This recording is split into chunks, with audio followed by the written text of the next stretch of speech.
Bienvenue dans Corpo Fighters, le podcast qui commente les grandes thématiques dans ton organisation. Ladies and gentlemen, le spectacle va commencer. Je suis Johan Dufour, consultant chez Equité, et je vais commenter un combat entre deux notions qui semblent parfois antinomiques et qui impactent votre efficacité quotidienne. Mon objectif, challenger les valeurs pour gagner en efficacité. Tu aimes la confrontation virtuelle en sécurité? Let's go! Et abonne-toi pour ne manquer aucun match de Corpo Fighters. Tu vas découvrir une compétition incroyable, challengeante et enrichissante. Alors, entre dans l'arène. Go!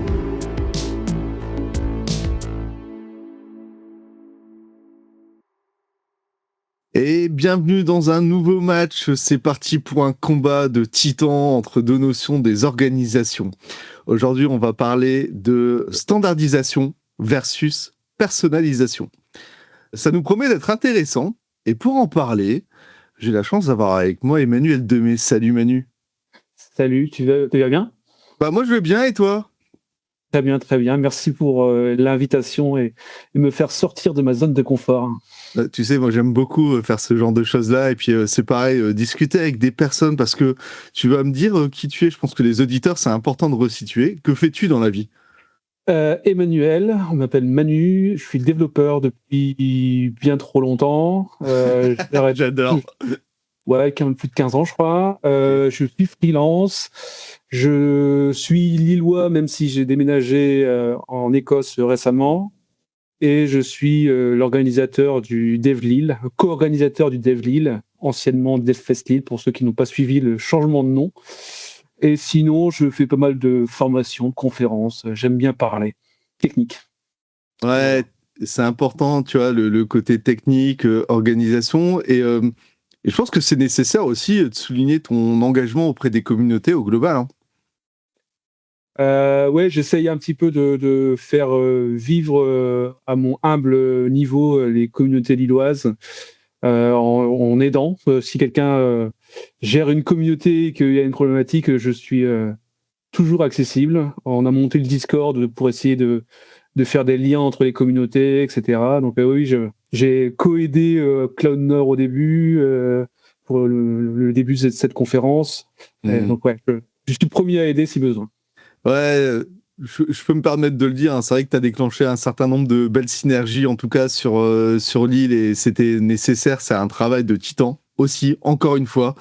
Et on voit que il y a plein de choses qui se créent, c'est vraiment trop bien, quoi. Cool. Et donc, pour les gens qui veulent venir, le Discord, on mettra le lien. Oui, dans la description. Voilà, c'est ça, dans les commentaires, dans la description, sur YouTube, sur LinkedIn, enfin bref, là où ce sera diffusé. Pour parler de match, et on va se poser en arbitre ou pas, je sais pas trop, standardisation versus personnalisation. Pour bien démarrer, je vais reprendre des définitions que j'ai trouvées en fait sur Internet, ça me paraissait essentiel. Standardisation, ce que j'ai vu, et tu me diras hein, si c'est quelque chose que tu partages, la standardisation, c'est l'action de ramener un produit, une production à une norme, à un modèle unique ou à un petit nombre de modèles aux caractéristiques définies. Donc là, on a ce côté... Bah en fait standard, je pense qu'on a tous à peu près une définition du standard, de quelque chose qui est partagé.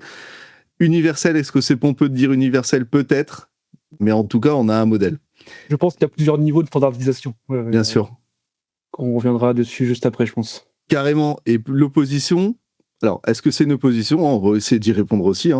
Personnalisation, dans le langage moderne, c'est l'appropriation d'un médium électronique. C'est marrant en fait, dans la définition, j'ai trouvé ce côté électronique. Alors, est-ce qu'on peut l'étendre sur d'autres domaines? Moi, je pense que oui. Mais pour nous, les personnes dans la tech ou dans les organisations globales, c'est intéressant.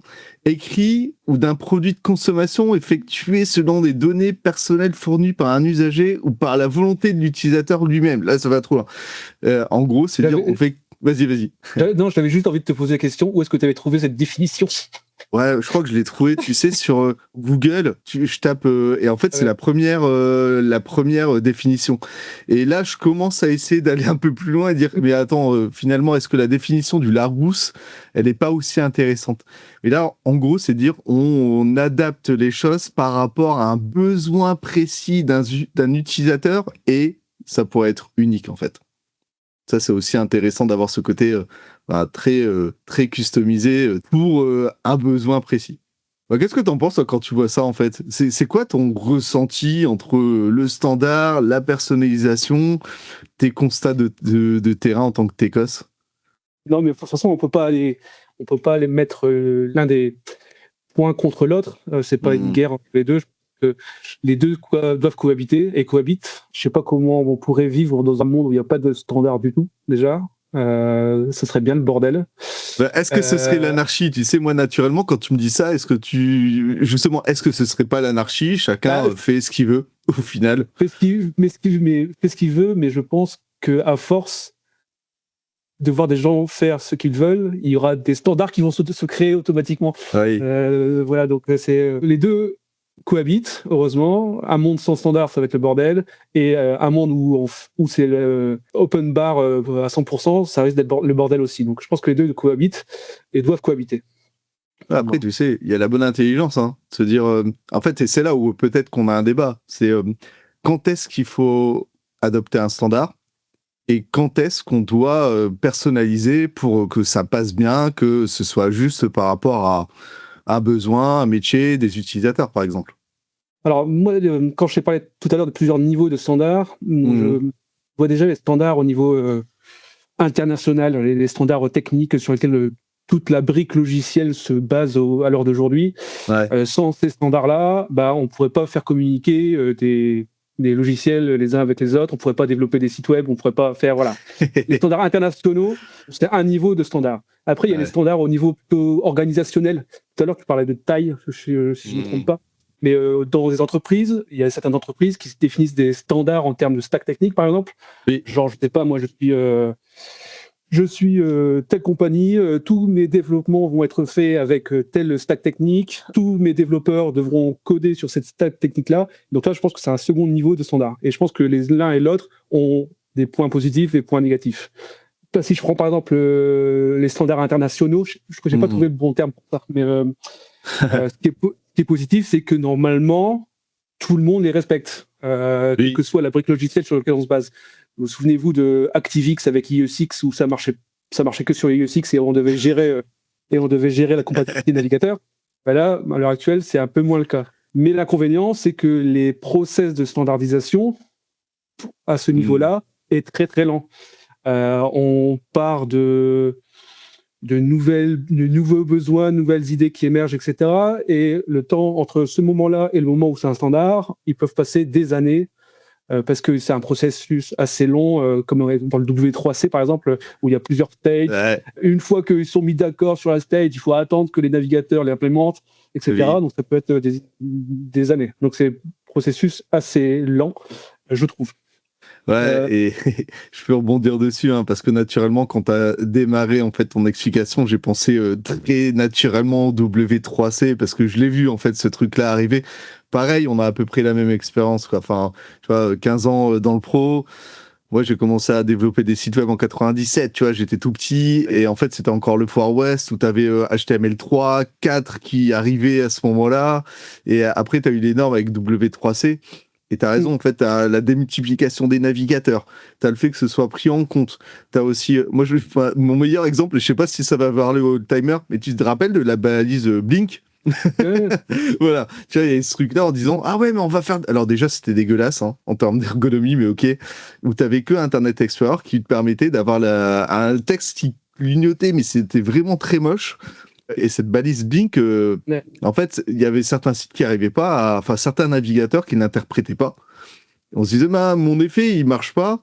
Et après, tu as eu des trucs avec le HTML, en tout cas, qui était, par exemple, créé par, c'était quoi, Dreamweaver ou FrontPage, qui était horrible. Et après, tu avais les normes, en fait, du W3C qui arrivaient, qui disaient, voilà, le standard, il est là. Si vous le respectez pas, vous savez qu'en fait, vous êtes hors norme. Et à terme, on veut que ce soit plus interprété en fait par le navigateur. Fin de l'histoire. Le but, c'est qu'on parle le même langage, qu'on s'assure de notre compatibilité à travers les différents clients. Derrière le terme client, tu mets ce que tu veux, des navigateurs ou autres, et surtout de parler le même langage. À un audit d'accessibilité, il y a un standard derrière. Ouais. En France, c'est le RG2A. On sait qu'un audit fait par Manu ou fait par Jean-Michel, je ne connais pas d'auditeur qui s'appelle Jean-Michel, hein, mais sera fait de la même façon parce qu'on respecte le standard RG2A. C'est des gages de qualité, c'est ça aussi qu'il faut dire. Tout à fait. C'est un cadre que tu dois suivre pour garantir un minimum pas de fonctionnalités qui marchent. En fait, c'est aussi bête que ça. Ouais, c'est sûr. Et c'est être sûr qu'on est compatible sur les différents clients qui vont nous utiliser. Ouais. Ok. Et après, au niveau entreprise, les standards qu'on se met au niveau des entreprises, comme moi j'ai en tête j'ai travaillé dans une grosse société où on avait une stack technique donnée pour tout le monde. Bah là, c'est surtout pour des raisons de coût. On forme tout le monde et les gens ils peuvent changer d'équipe parce que la stack technique est la même. Plus facilement, maintenable. Si quelqu'un part de l'équipe, bah, c'est pas grave, on va prendre une autre personne qui connaît la technique, etc. Mais à force de mettre des standards fixes, ça met de côté l'envie de certaines équipes de faire autre chose, parce qu'une solution technique ne répond pas à tous les besoins en termes métiers, etc. Et on ne se pose pas la question, OK, pour ce type de projet, quelle est la meilleure techno à utiliser? Ah bah non, la question ne te la pose pas. Dans la boîte, c'est cette techno-là. C'est là où il y a un équilibre à trouver, tu sais, entre est-ce que j'adopte un cadre tellement rigide que qu'en sortir, c'est impossible ou presque, ou ça devient compliqué. Et dans ce cas, en fait, ça m'empêche de plein de choses. Mais par contre, en fait, il y a un certain nombre de garanties. Hein, t'en parlais. Hein, par exemple, la sécurité, effectivement, les normes sont là pour garantir en fait un minimum une sécurité optimum, on va dire. Dès le moment où on fait un pas de côté, on se dit on fait des choses un peu plus customisées, on va tester des éléments techniques, implémenter des choses techniquement un peu moins standards. Ouais, c'est prendre une forme de risque et en même temps, c'est créer une forme de liberté. Tu vois, et c'est là où c'est compliqué pour nous, les old-timers, tu sais, où on a connu aussi ce côté très Far West, où c'était très freestyle, où les normes, on les a vues avec un regard plutôt critique. Et au final, il y a un ajustement qui s'est fait avec le temps. Et surtout, on a compris pourquoi est-ce qu'il fallait l'adopter et quand est-ce qu'on était capable de passer sur un niveau de personnalisation suffisant.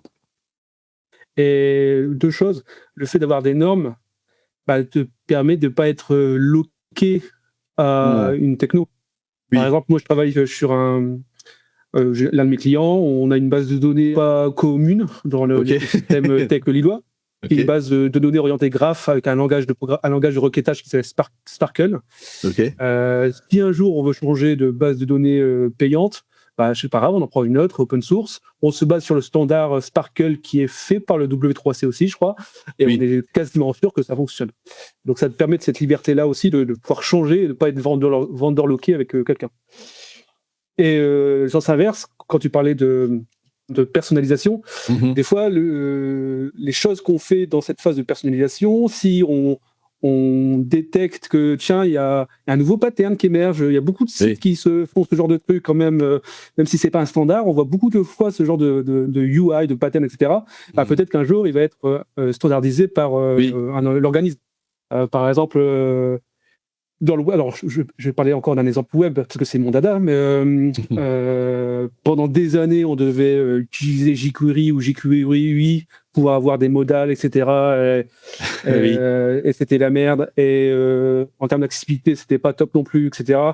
Mais les modals, on en voyait énormément sur beaucoup de sites, avec beaucoup de problématiques liées. Et puis au certain temps, le W3C s'est dit tiens, c'est quand même étrange, il y a beaucoup de patterns, beaucoup de sites qui utilisent ce pattern-là, ce serait bien qu'on crée un standard dessus, comme ça on est sûr que tout le monde utilise la modale de la même façon, c'est accessible par défaut, pas besoin de dépendance supplémentaire. Et puis c'est ce qu'on fait avec l'élément dialogue et la pop-over API.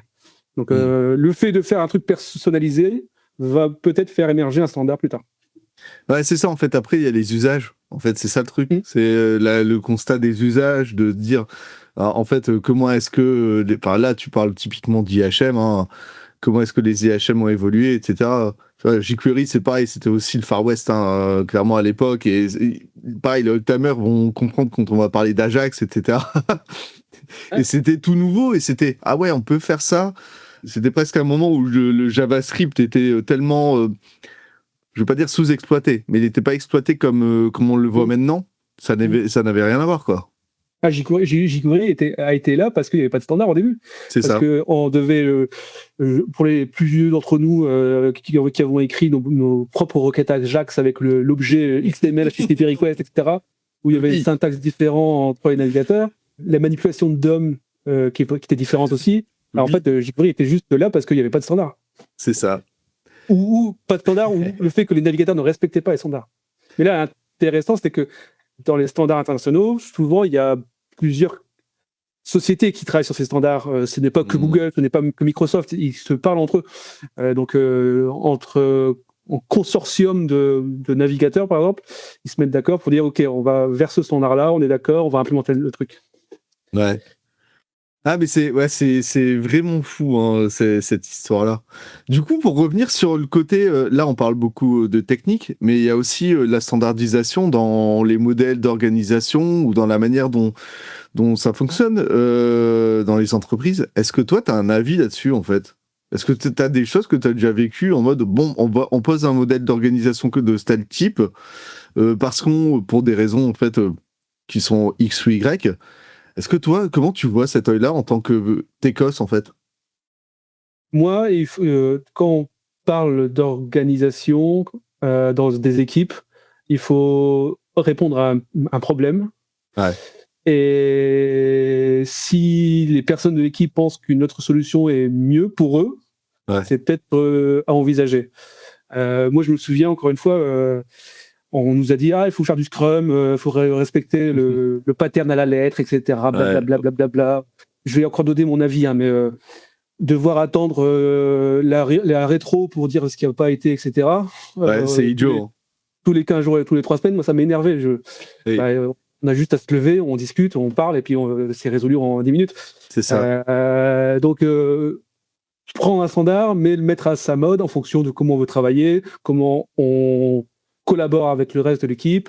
Et donc, voilà, faire un peu de personnalisation à ce niveau-là aussi. Je ne sais pas si toi, tu as d'autres histoires à raconter sur ce point-là. Si, on a plein. Et puis, en fait, alors des exemples très précis, il y en a. Hein. Après, je veux pas citer de nom, tu vois, de boîtes, mais il y en a pléthore. Mais le côté, je pose un cadre parce que c'est écrit, bah, c'est un nom. Hein, c'est tel framework by the book, que ce soit du Scrum, enfin, on s'en fout en fait au final. Et bah, je partage ton ressort. C'est qu'à un moment donné, c'est en fonction des besoins. Si tu as un besoin de réactivité, c'est con d'attendre un daily en fait pour discuter avec ton collègue. C'est con, il est en face de toi, tu lui passes un coup de fil, tu lui envoies un Slack ou tu t'arranges en tout cas pour créer le point de rendez-vous. Par contre, l'intérêt c'est ah ouais d'accord en fait pourquoi on se synchronise et c'est le sens derrière en fait qui est intéressant. Tu sais c'est comme globalement la tech, hein, on utilise telle technique pour telle et telle et telle raison. Tu vois, on l'utilise pas au pif. Après, ça peut arriver qu'il y ait des choix qui sont imposés, etc. Mais moi, j'espère que globalement, en fait, il y a un sens derrière, que ce soit sur un choix de pourquoi est-ce qu'on fait telle chose fonctionnellement, que ce soit techniquement ou que ce soit en matière d'organisation. Et là, typiquement, je prends l'exemple du DI parce que j'aime bien. Le but, c'est de discuter de est-ce qu'on va atteindre un objectif ensemble et le plus vite possible si c'est jouable. Bon, il y a vraiment ce côté-là. Donc, je partage ton point de vue. J'avais fait une mission il y a plusieurs années. Donc j'étais dans une ESN, je travaillais chez un client. On était trois personnes dans la même ESN, dans la même équipe. On était les 3 seuls développeurs. Hein. C'était une équipe de 3 développeurs de la même ESN travaillant pour le même client. Le contexte est important. Et on s'entendait super bien avec mes collègues. Et ils avaient réussi à vendre un coach agile pour nous coacher. Voilà. Et je te raconte pas que ça avait bon de m'énerver. À quoi ça sert? On se connaît bien. Il n'y a aucun problème de fonctionnement. On est autonome. On a envie que le projet avance. C'est sûr que s'il y a des problématiques humaines dans l'équipe, que manque de motivation, etc., il faut rajouter sûrement un cadre avec une pratique X ou Y. Mais quand tout va bien. Mais c'est exactement le problème. C'est qu'en fait, c'est des choix qui sont. Enfin, je sais pas pourquoi, mais il n'y a pas de sens. Clairement, tu vois, pour ce côté coaching et accompagnant, hein, mais en fait, ça marche avec n'importe quel profil transverse. Même un chef de projet transverse. si les équipes sont capables de s'aligner toutes seules pour atteindre un objectif, même si c'est ultra complexe en termes d'organisation, en fait, on n'a pas besoin de profil de coordination, de pilotage, de machin. Ça peut s'auto-régler. Alors, sur des univers complexes, j'ai rarement vu le cas parce que la complexité rajoute des difficultés et des irritants. Et les humains, plus il y en a, plus c'est compliqué à gérer. Mais tu as raison, sur une équipe de 3, la complexité, elle est ultra faible. Les gens communiquent en direct. Et même s'ils communiquaient pas en direct, il suffit de dire hey, tu peux discuter avec ton copain, là, il attend un truc.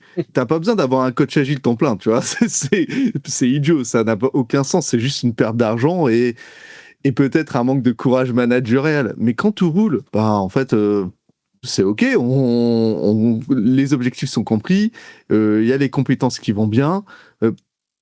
En fait, on va pas rajouter un chef ou une personne en plus, alors que tout est OK. En phase. Mais ouais, sur ce côté craft, c'est peut-être quelque chose qu'il faut rappeler régulièrement. C'est soyez juste, en fait, observez les standards, que ce soit dans l'orga, dans la tech, dans le fonctionnel, dans n'importe quel domaine au final où vous intervenez, et regardez en fait c'est quoi le standard, est-ce que ça marche bien, qu'est-ce que on peut faire en termes d'ajustement, et ça c'est déjà de la personnalisation pour que ça fonctionne encore mieux. Et c'est des grandes questions que je trouve qu'on se pose de moins en moins. Je sais pas si c'est quelque chose qui te parle, ça. Après, il y a aussi, on a parlé, mais des standards. Il y a des standards qui sont nécessaires. Par exemple, les standards au niveau du processus métier, RH, recrutement, bien sûr, managérial, etc., pour s'assurer que toute action, quelle que soit la personne qui le fait, soit fait dans les règles de l'art. Les règles de l'art étant les règles de la boîte, les règles humaines, les règles, voilà. S'assurer que un entretien de toi ou un entretien fait par quelqu'un d'autre soit fait de la même façon pour que le niveau du résultat à la fin soit le même.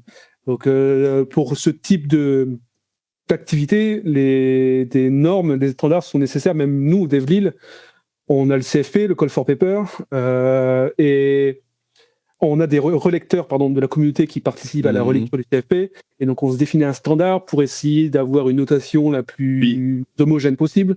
Et puis, ça nous facilite la vie, nous, en tant que pas amateur, mais en tant que bénévole, définir des process, ça nous simplifie la vie, ça nous diminue la charge de travail, même si on en a déjà un peu beaucoup, mais ça peut nous aider également. Et tu poses un cadre, en fait. Tu vois, il y a aussi ce truc-là, hein, le cadre. Puis, c'est une charge mentale en moins.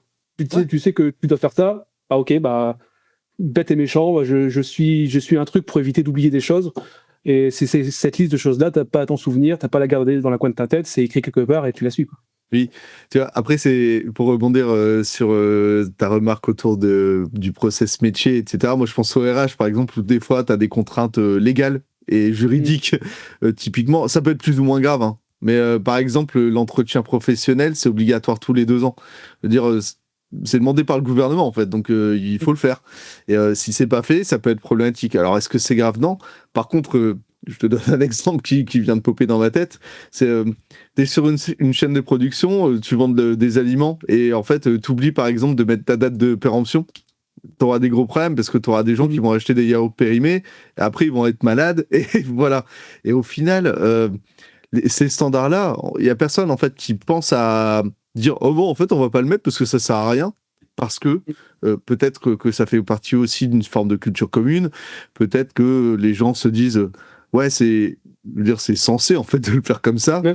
Et il y a peut-être d'autres choses. On est capable d'aller faire un peu de modification, transcender les choses, modifier, les faire évoluer et les améliorer.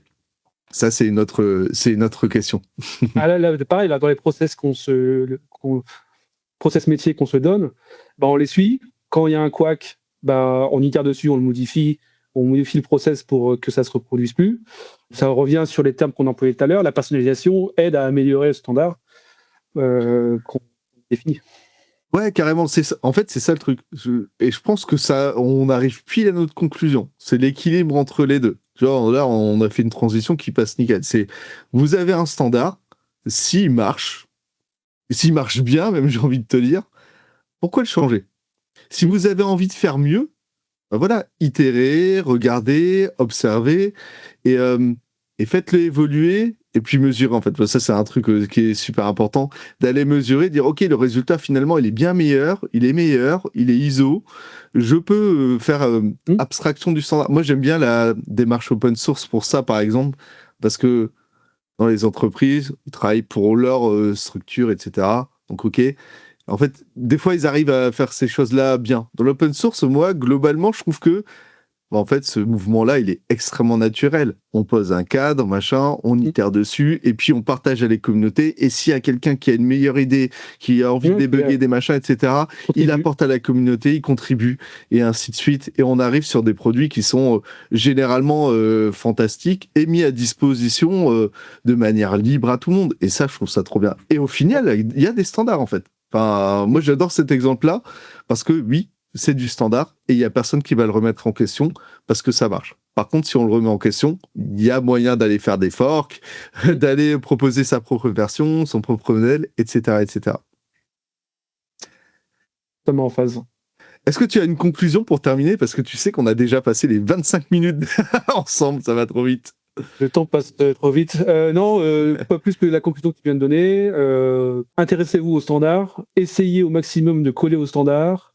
De manière générale, dans l'écosystème web, je reviens encore sur ce sujet-là, mais on le voit de plus en plus, les frameworks, quel que soit le framework, essayent de se rapprocher au maximum du standard. Comme ça, si un jour, ce framework-là, vous ne voulez plus l'utiliser, la migration sera vers autre chose, sera quand même importante, mais peut-être moins importante que si ils n'avaient pas respecté les standards. Donc, regardez ça. Pensez d'abord standard avant de personnalisation, et comme tu l'as indiqué, si à un moment vous êtes bloqué pour une raison X ou Y, trouvez une solution supplémentaire pour le delta qui vous manque. Carrément. Tu sais, pour rebondir sur un dernier sujet, le truc par exemple là qui vient aussi de m'arriver en tête, tu sais, récemment il y a l'USB-C en fait qui est devenu le standard, etc. Ouais. En fait, le standard, à ce moment-là, c'est pour dire on va arrêter de produire 10 milliards de chargeurs différents pour que les gens, en fait, puissent utiliser un chargeur unique. Mais voilà. Et pourtant, il y a 20 ans, c'était pas une évidence parce qu'il y avait des chargeurs des ports propriétaires et il y a personne qui se posait la question. En fait, si. Il se posait la question de comment est-ce que je peux faire, en fait, pour vendre plus de chargeurs, et etc. Et voilà. Mais le fait d'apporter ce standard-là, c'est dire, OK, mais ça sert pas à grand-chose au final d'avoir 17 000 chargeurs pour pouvoir charger des téléphones, des portables, des machins. Et là, c'est un cas qui est vraiment utile. Ouais. Après, c'est grâce à la loi... Exactement. On a eu cette victoire. Mais... On en revient à ça. Hein. Et après, c'est peut-être un sujet pour un autre podcast, c'est dire, mais en fait, finalement, les besoins de la société en termes d'écologie, etc., est-ce que ça n'a pas un impact aussi pour recadrer un certain nombre de standards? Mais c'est une autre histoire. Rendez-vous au prochain épisode. Exactement. Merci beaucoup, Emmanuel, pour ta participation. Ça a été très, très cool comme sujet. On se dit à très vite. À très vite. Merci d'avoir écouté Corpo Fighters. Si tu as aimé ce match de qualité, abonne-toi et lâche ton meilleur com sur LinkedIn. À très bientôt pour un nouveau combat entre deux notions vues en entreprise. Ciao, ciao!